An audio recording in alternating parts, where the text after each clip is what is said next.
Lijep pozdrav, kako ste mi? Htio sam nešto onako da podijelim sa vama.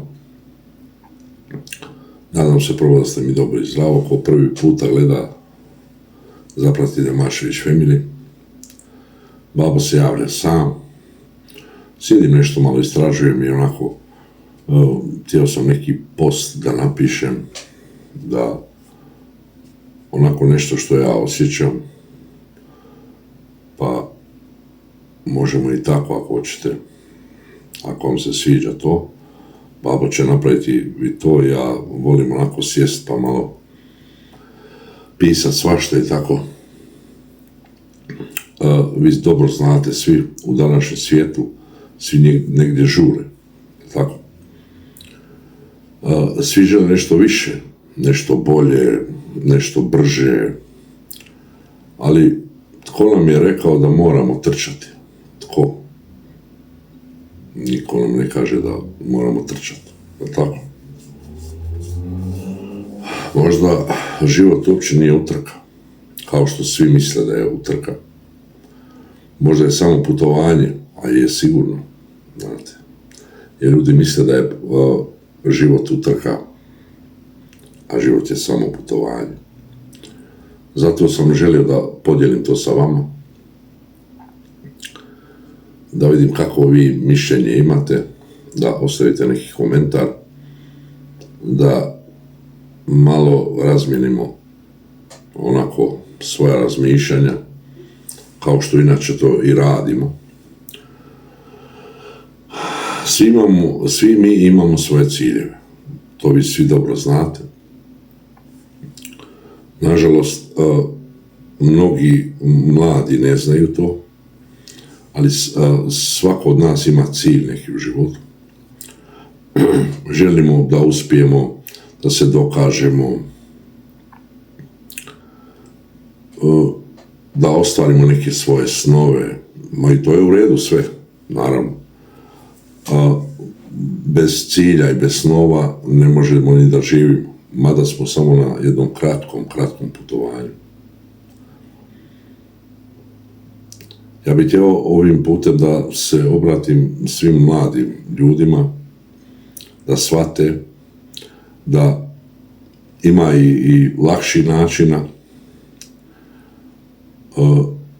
da se ne stresiraju jer godine brzo prolaze, a oni hoće sve odmah i sada. Nekad zaboravimo i stati, znate, trčimo kao idemo ovo, idemo, moramo i zaboravimo stati. Nekad zaboravimo i pogledati oko sebe, šta smo napravili, gdje smo,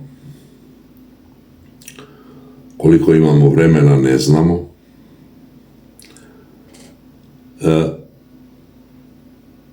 Ja sam znao reći nekada mojoj muterki,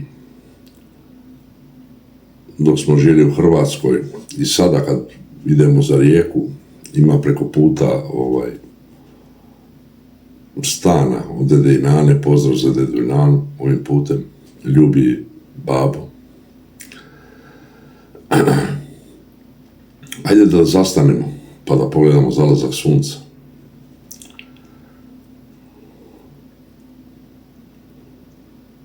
Pogledaš dijete, kako ti raste, kako se smije, pa onda shvatiš šta je u stvari život, da to sve tako brzo prolazi. I u tom danu kad pogledaš zalazak sunca, ispadne da si u stvari još jedan dan proveo u neznanju, ili si manje učio, ili si manje bio aktivan. Vidite kako mi je ovo crveno na glavi. Ja sam ušao ovdje u Hasanovu sobu, sjeo sam nešto ovako ispred kompjutera i razmišljam šta je život, kako sve napreduje, sve brzo ide. Svakim danom nešto novo se dešava po pitanju ovih noviteta, što kažu ovi mladi. Svaki dan nešto novo se dešava. a mi moramo pratiti vrijeme, bez obzira što imamo koju godinu. Možda mi imamo koju godinu, ali smo još uvijek, ajmo reći, djeca u duši. Neko od nas ko razumije to.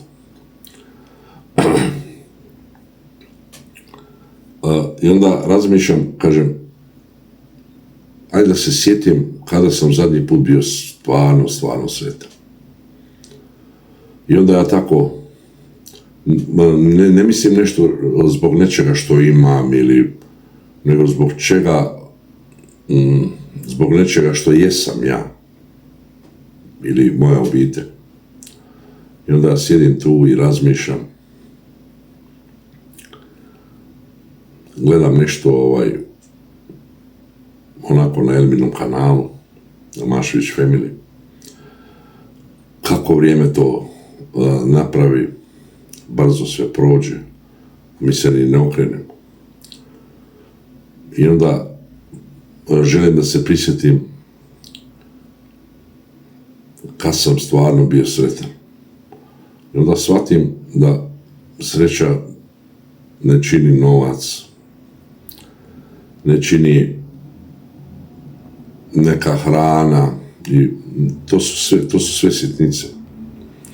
To ljudima kaže,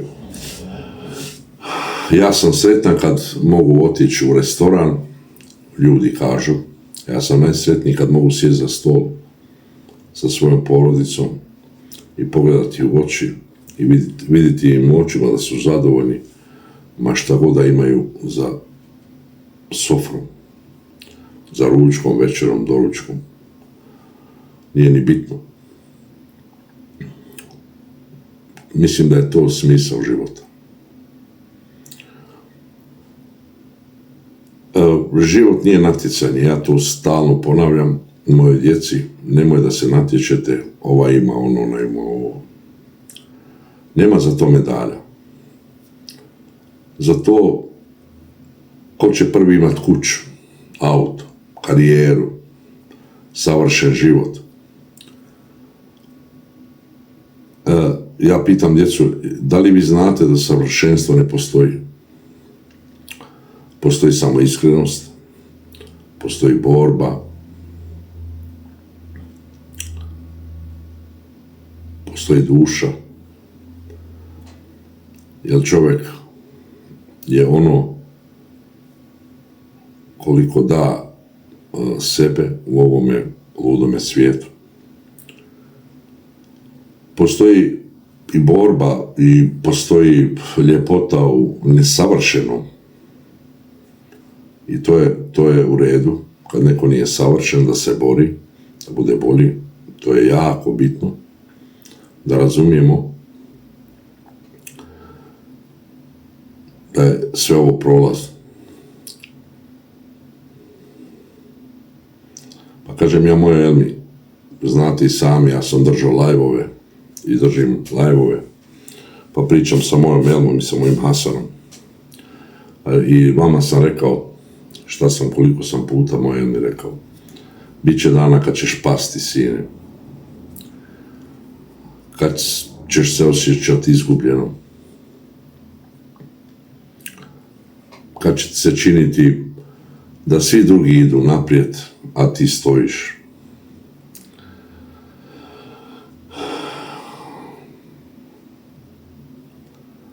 I kad se odmaraš, i kad imaš sumnju, i kad pogriješiš, sve je to život. Jel, čovjekova upornost se isplati samo ako si dobar čovjek, naravno. Ja mnogo puta sam pao u životu, nažalost, imao sam svakakvi, vi znate da imao sam svakakvi životni iskustava. Nismo još ni pričali o svim temama. Ja se nadam da ćete shvatiti šta želimo da vam poručimo. Budite dobri ljudi, jer život je prebrzo prolazi i jako kratko traje. Ja vam ne pametujem ovdje, samo sam želio to da podijelim sa vama. Moji su u dnevnom boravku, sjede. Jednostavno, ovako sam htio to sa vama da podijelim. Nadam se da će ovaj video izaći. Ako vam se sviđa ovakav sadržaj, vi podržite, lajkujte, komentirajte šta bi željeli da vam snimam. Ja i moja porodica, naravno. Nisam ja bitan ovdje u ovome ludom svijetu, nego moja djeca, jer na njima, na mlađima svijetu ostaje, kako se kaže. I uvijek kažem djeci, budite nježni prema sebi. Nemojte se uspoređivati sa drugim, nije potrebno. Nitko nema tvoj put, svako ima svoj put. Znači, svako je rođen za nešto, kao što se prenosi u svim knjigama o svim vjerama, naravno. Jedan je Bog i on zna najbolje.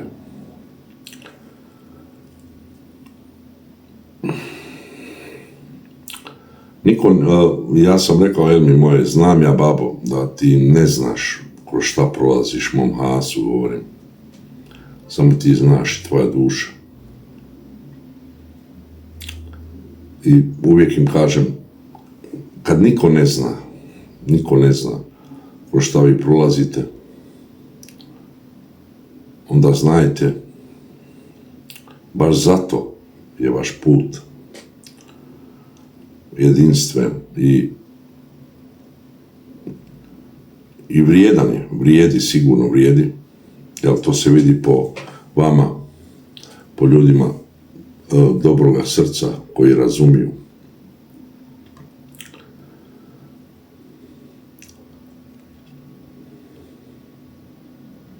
Ja kažem, ona puno puta kaže, joj, zaboravila sam, trebam ovo napraviti, trebam ono. Ja onda kažem njoj ovako. Naravno i Hasanu, ja kad kažem Elma, to njih dvoje su nama sve u životu, moje muterki i meni. Ja im kažem uvijek ovako. Kad osjetite da kasnite u nečemu, samo stanite. Samo stanite. Niste zakasnili, to je trebalo tako biti. Ti si točno tamo gdje trebaš biti, Elmo, Hasan. Vi ste na pravome putu, jer Gospodar zna zašto ste na tom putu. Jer život nije utrka, život je putovanje. Babo vaš putuje 49 godina i oni puno puta vole i žele da ja pričam njima o svom životu, o svom djetinjstvu. Puno puta znamo da zaplačemo, puno puta znamo da se nasmijemo, ali to je život, to je putovanje.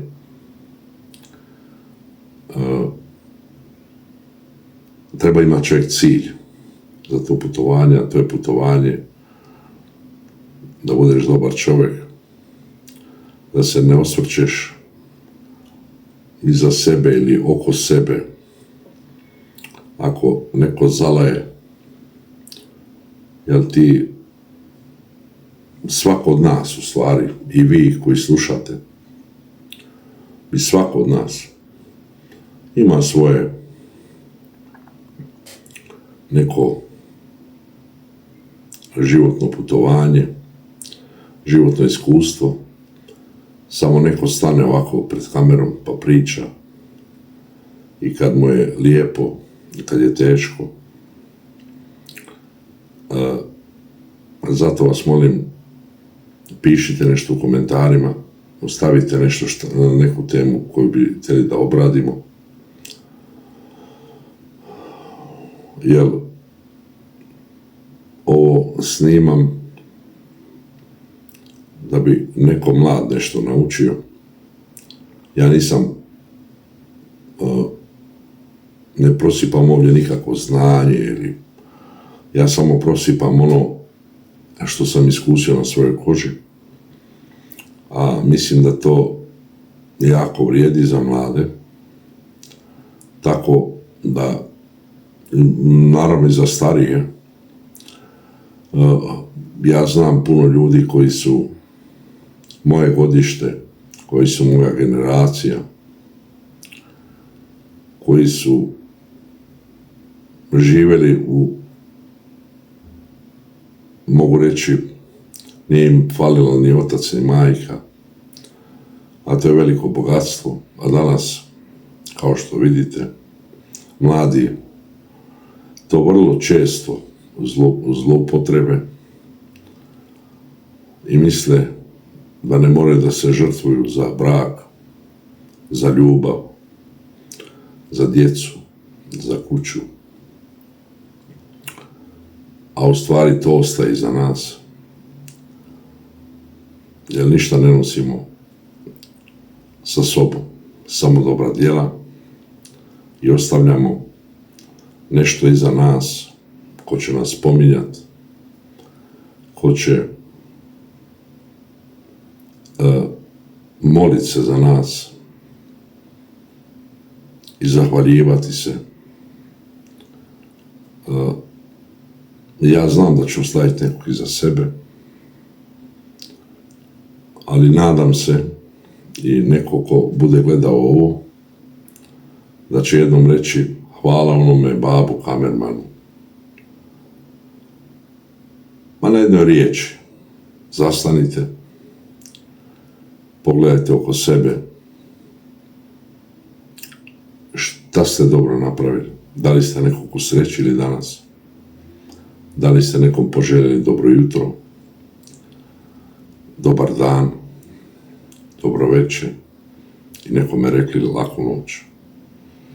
Ljubi vas i voli vaša Mašović family. Nemojte zaboraviti, ako se niste pretplatili, ako vam se sviđa naravno ovaj sadržaj, vi se pretplatite. Ako vam se ne sviđa, nađite, možda vam se neko svidi. Ja nisam ovdje da se sviđam svakome. Ja sam ovdje da samo iskreni ljudi saslušaju i ostave neki komentar u znak podrške i da podrže moju porodicu. Ne zato što smo mi umišljeni, kao što kažu, nego smo mi jedinstveni, jer smo stali pred kamerama i iznosimo vama naš život na pladnju. To ne znači da smo mi manje vrijedni od vas. Hvala vam, ljubi vas i voli vaša Mašović family. Vidimo se u nekom sljedećem videu.